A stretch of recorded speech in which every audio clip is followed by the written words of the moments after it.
What up, peeps? Tony Baker here, back with another movie review. This time I'm reviewing One Battle After Another, the latest from Paul Thomas Anderson.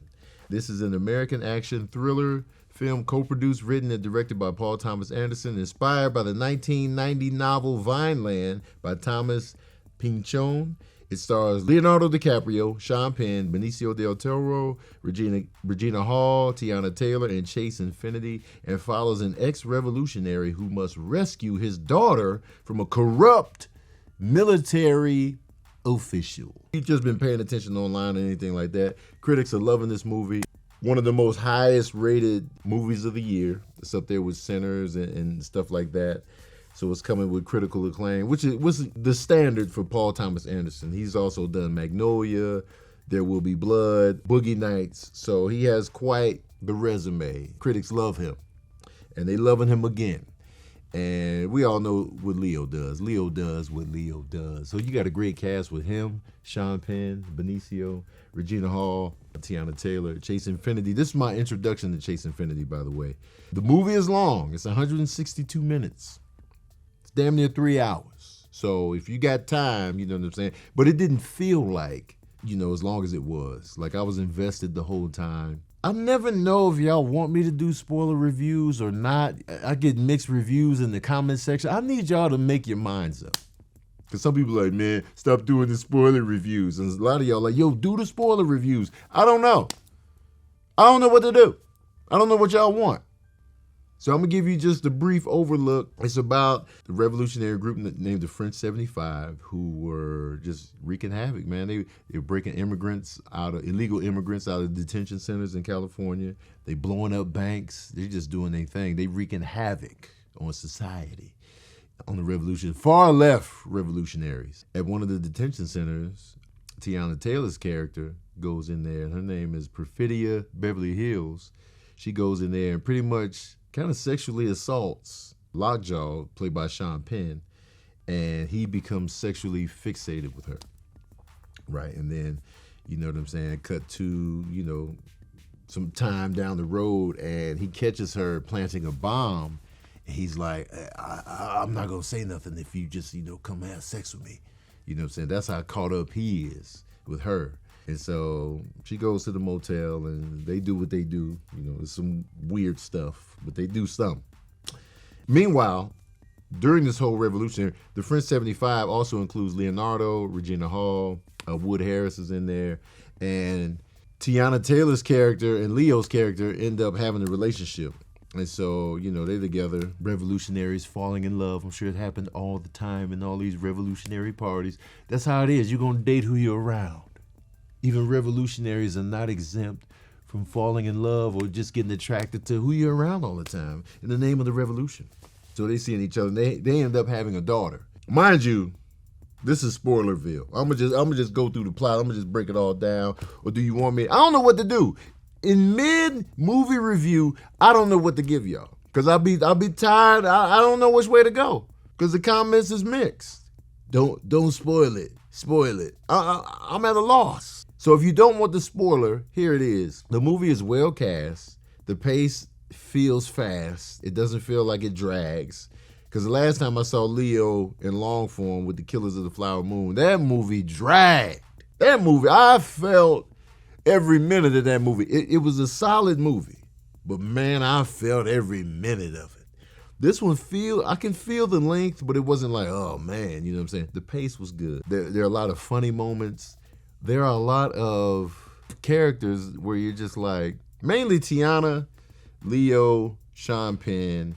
Benicio was probably my favorite character, and Regina Hall was a good character too, but just like, they're gray.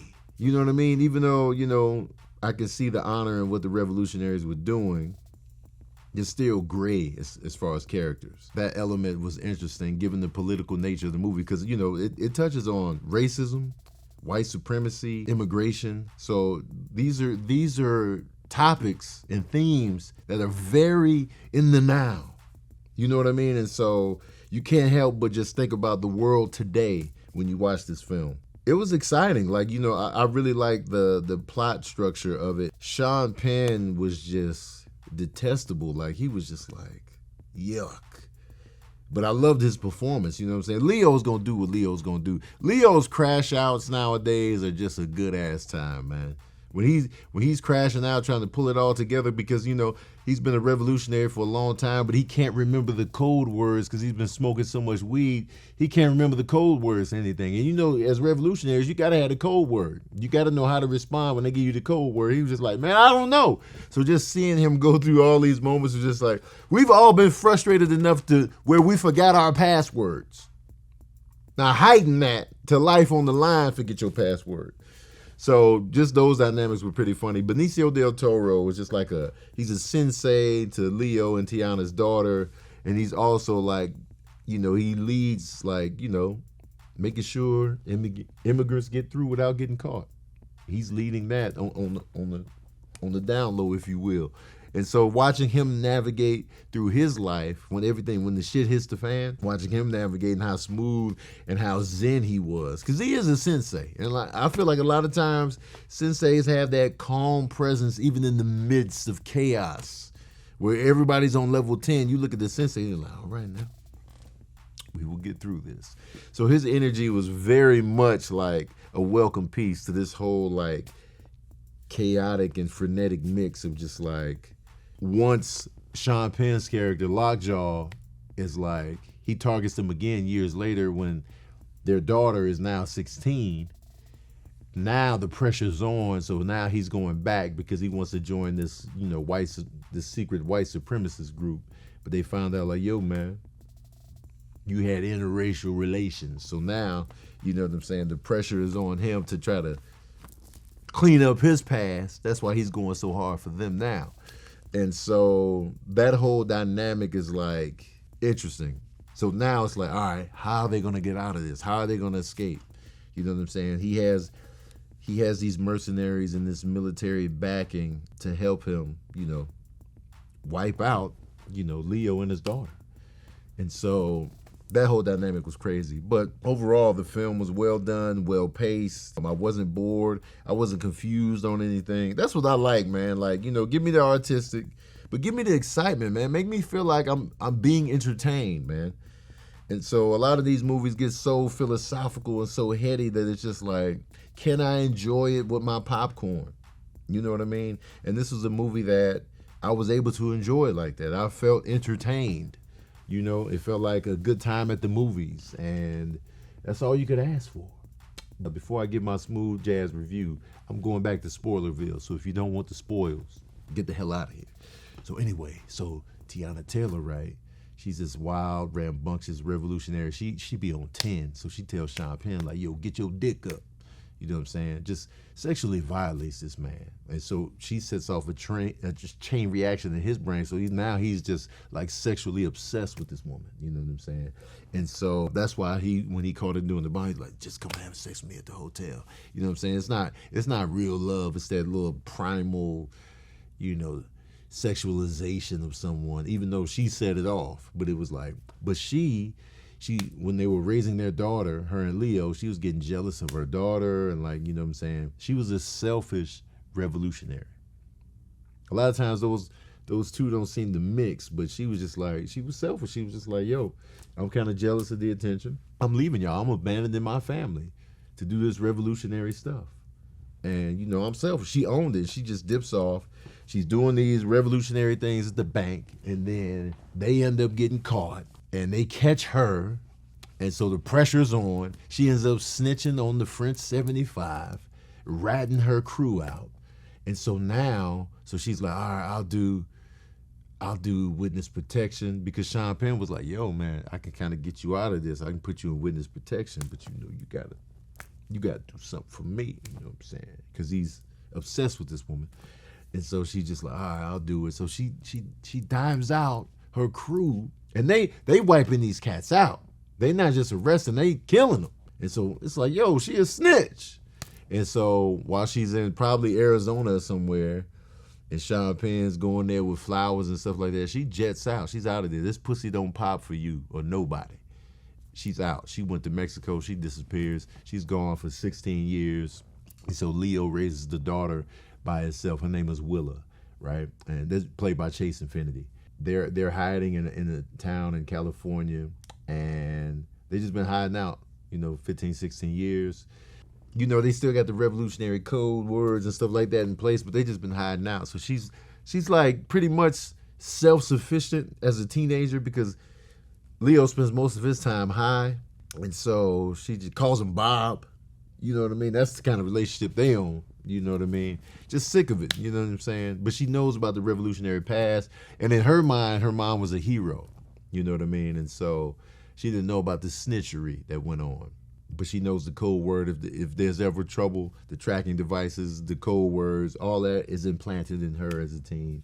And so once Sean Penn gets invited to what's the name of this white supremacist group? They got like a Christmas name. Once he gets invited to join the Christmas Adventurers Club of white supremacists, he's all excited about this. But now he knows he needs to wipe them out because, he had interracial relations with Tiana Taylor, and that child could be his.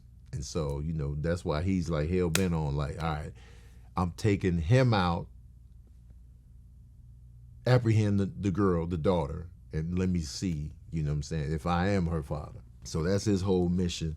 White supremacist group gets wind of, yo, man, allegedly, he had relations with a black woman. And so they can't have that. So they're like, yo, we got to wipe him out and her out. We can't have this in the organization. So you got all this going on. And then once they try to apprehend her at like a school dance or whatever, the little signal goes off. She meets with Regina Hall, who gives her the code word. She knows the code word. Regina Hall extracts her out of the teen dance. And so they escape, and then they try to apprehend Leo, but he escaped through the tunnels, and now he goes to the sensei like, yo, man, get me out of here, man. I got to find Willa. This is that and the third. Then he finds out Willa is safe, and so they're going through. So now Leo is going through the world of Sensei, Benicio del Toro, and seeing like all of this stuff he has going on with just making sure that, the illegal immigrants can get through safely and, without getting caught. And so he's doing all of that. So you just see this world of just like, wow, okay. The tunnels, the rooftops, the hiding, you know what I'm saying? All this is going on. You see how people incite riots, the powers that be incite the riots. Like they'll do a Molotov cocktail just to get the riots going. So then the law enforcement can step in and be aggressive because of the seeds that were planted. And so it was just like, so seeing that type of world, you're just like, I see what's going on here. Meanwhile, Willa's with Regina Hall. She's like, yeah, I don't have a cell phone on me. She lied. She did have a cell phone on her. And so they were able to track their cell phone because they went out to where some nuns are growing weed and they're, friends of the cause. And so they were hiding out there. Sean Penn gets out there. And meanwhile, Sean Penn is employing the help of a native tracker who was able to apprehend one of the French 75 cats. So that's how they got the information on how to find Leo and his daughter. And so even though they're employing the use of an indigenous guy, they still just like whites. It's just a funny, ironic hypocrisy of what's going on. They end up apprehending Willa at where the nuns were growing the weed. They get out there, they get her. He gives her DNA tests right there. She's just pissing them off. She's just roasting them. You know how teens can get on their parents, like, why is your shirt so tight? You kind of gay or something? Like doing all of this, because she knows what he's doing. He's like, yo, if you end up being my daughter, so you want it to be, well, you're not my daughter. Basically insinuating that he's going to let her go if he's not his daughter. She's just sitting there. It's awkward. And he's just the worst. The way he's talking to her is just vile. It's vile. He finds out that is his daughter. So now he can't kill her himself. So he's like, yo, he tries to ask the tracker to do it. The tracker's like, no, I don't do that. I'm not doing that. I'm not doing that, man. I'll capture people. I'm not taking this girl out. So he's like, all right, we'll just take her to these mercenaries and they'll do it. So he ends up taking her to the mercenaries. Meanwhile, Leo managed to escape capture, working with Benicio and them. They drop him off. He got a rifle. He knows where to go to get Willa. And so he's out there. It's a race against time. He ends up trying to shoot at Sean Penn, but he misses because his aim is trash. So that's how they end up on the road. He gives Willa to the tracker. The tracker dude takes him to the mercenaries. But the tracker dude is like, yo, he's fed up with the disrespect and the racism that he's been receiving from the people he works for. So he just sitting there like with a change of heart, like, yo, I can't just hand this girl over to them. I'm sick of this shit. So he goes, blasts these dudes, uncuffs her from the bench, and he dies in that shootout. So everybody's dead over there. Willow, even though she's handcuffed, she's driving. She got a gun. She escapes. So she's driving. Meanwhile, while on the road, the white supremacists, they send out a guy to take out Sean Penn. He finds Sean Penn on the road after he had already dropped Willow off, sees him, blasts Sean Penn. Sean Penn's truck goes over the side of the road.